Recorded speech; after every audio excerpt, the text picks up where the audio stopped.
واحد بيدردش مع الكاتب عمرو منتصر، بيحكي له ويقول له: أنا في شخص مضايقني بقاله فترة، وبصراحة مش مضايقني لوحدي، ده مضايق ناس كتير. مفيش مشكلة أو كارثة بتحصل غير لما يكون عضو أساسي فيها.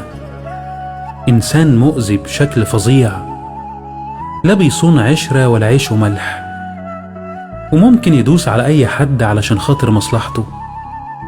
والمشكلة إن محدش بيقدر يواجهه لأنه إنسان سليط اللسان.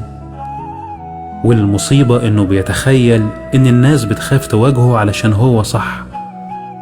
فرد عليه وقال له: في بني آدمين غلاطة، اللي غلط عندهم أسهل وأسرع من الاعتذار. لسانهم سابق عقلهم، ما بيفرقش معاه هو غلطان ولا لأ، المهم إنه يقوم من القعدة كسبان الحديث.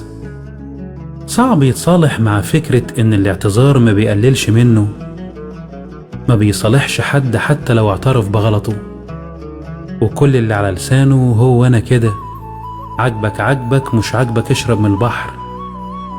دول بقى اللي النبي وصفهم وقال عنهم: شر الناس من تركه الناس اتقاء فحشه. يعني شر الناس منزلة عند الله، اللي الناس بتبعد عنه علشان تتقي شره وبذاءة وسلاطة لسانه.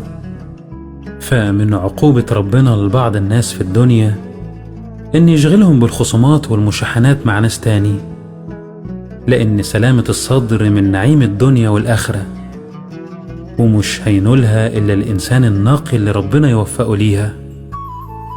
فحاول ما تشيلش حاجة في قلبك من حد، قريبك، جارك أو زميلك. سامح واغفر وتجاهل، احسن الظن بالناس على قد ما تقدر، وما تخليش الشيطان يلعب بيك ويصدك عن سلامة الصدر.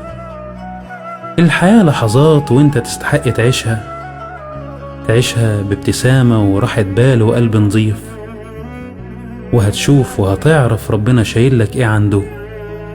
فسلام على كل لين إذا صادق، هين إذا خاصم، رفيق في الشدة، رقيق في النصيحة، لا يشقى في صحبته أحد.